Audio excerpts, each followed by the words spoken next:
Bonjour, aujourd'hui je teste le nouveau biporteur de chez Decat.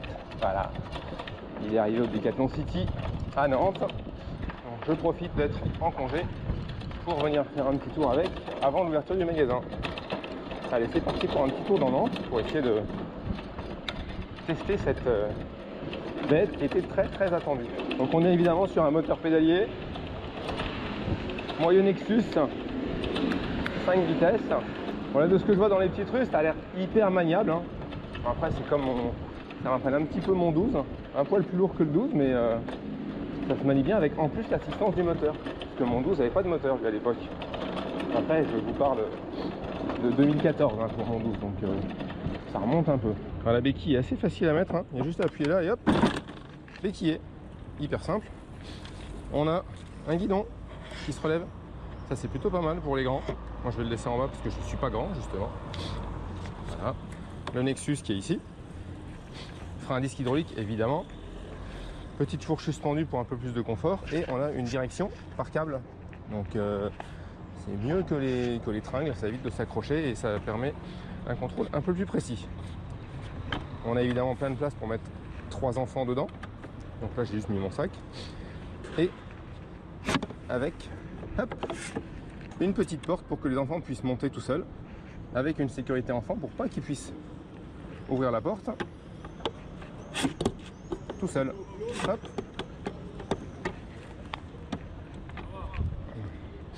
Donc le Nexus à l'arrière avec changement avec tendeur de chaîne, anti-vol de cadre évidemment, et la console qui donne toutes les infos. On fait niveau d'assistance ici, hop, il donne le niveau de charge de la batterie, la vitesse.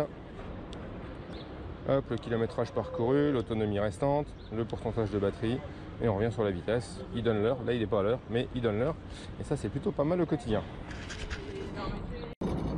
Donc là je suis en mode éco, et on va monter la rue de Faubourg.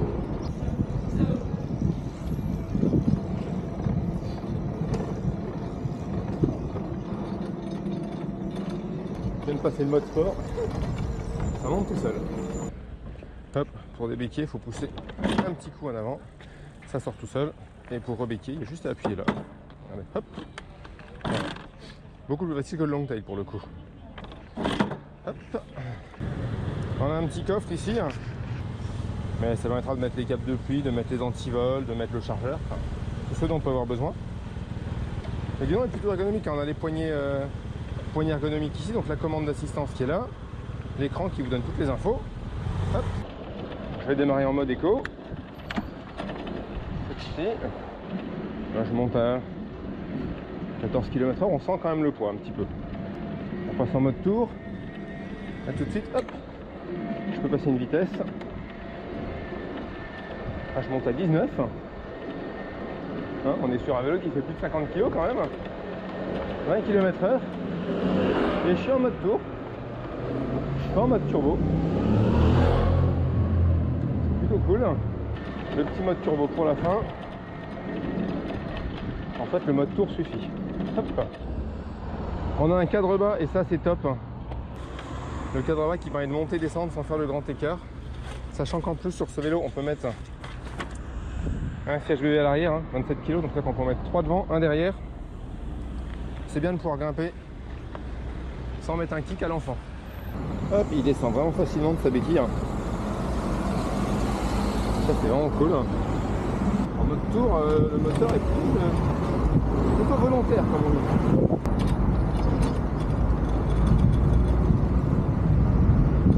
Hop.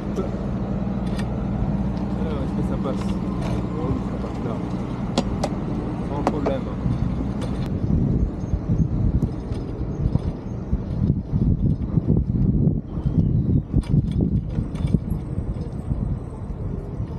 Tester un peu la maniabilité de la bête.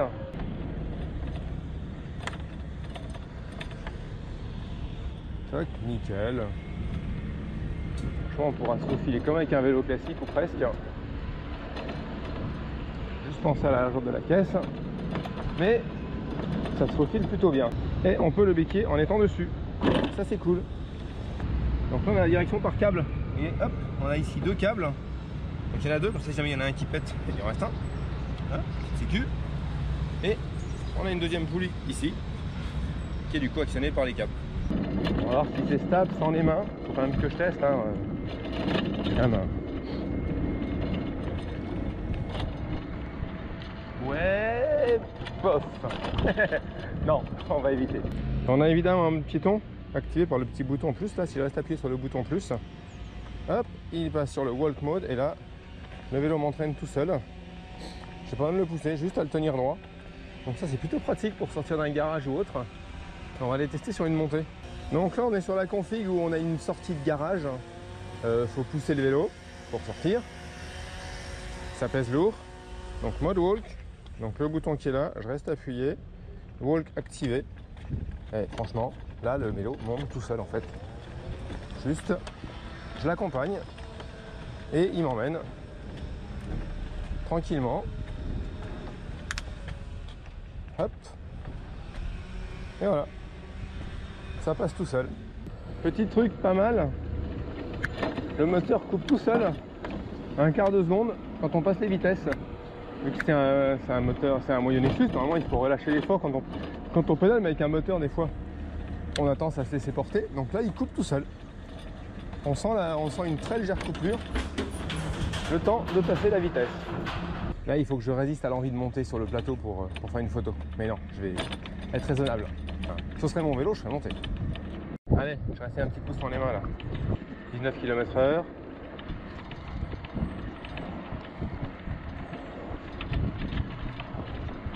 C'est un peu dur de corriger, mais ça se tient quand même. J'arrive un petit peu à aller où je veux. Bon, je le ferai pas dans la rue. Là, il y a de la place. C'est rigolo. Bon, c'est quand même un truc que je déconseille fortement au milieu de la circulation. Un vélo en ville, ça va être maniable. Donc on va tester un petit slalom, voir ce que ça donne. On va commencer gentiment. Là. Hop. Hop. On va resserrer un peu plus. On va passer là. Hop. On va passer ici. Et on va essayer de revenir directement de l'autre côté. Hop là. Là, ça passe. Tac. Là, ça passe. Ça tourne dans un mouchoir de poche.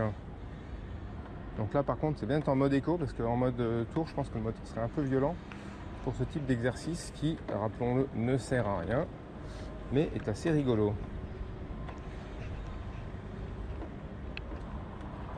Hop.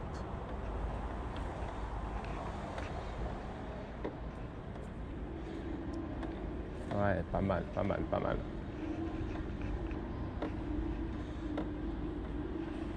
Hop là, et c'est parti. Voilà.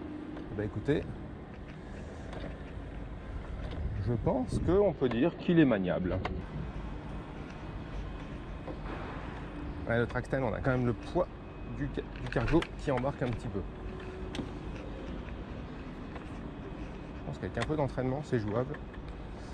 Mais là, sur du plat, c'est chaud. Par contre, pour conduire, je préférais la position plutôt position plus basse. J'étais un peu plus à l'aise, hein. C'est un peu plus sport. Hop. Dernier truc à tester, positionnement de la capote. Alors, hop, j'ouvre ici. Tac. On ouvre là. Et là, magique. Hop. Je le fais glisser là, ici. Tac. Voilà. Hop. Voilà. Les enfants sont au sec. On peut fermer ici si on veut. Hop. Voilà. Et là on peut les emmener même s'il pleut. Et pour la remettre, la même chose dans l'autre sens. Tac. Tac.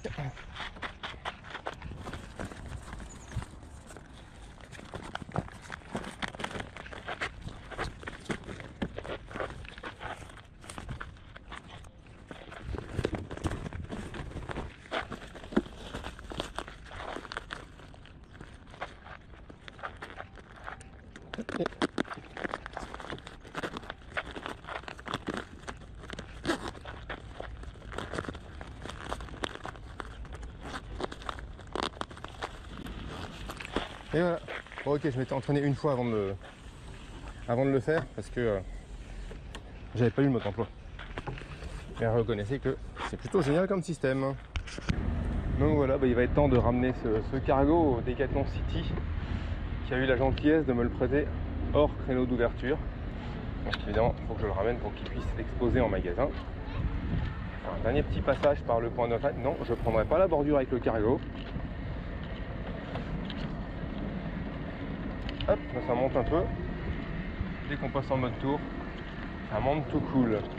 Donc en usage courant, je vous conseille sur le plat, quand vous êtes à vide, le mode éco sera suffisant.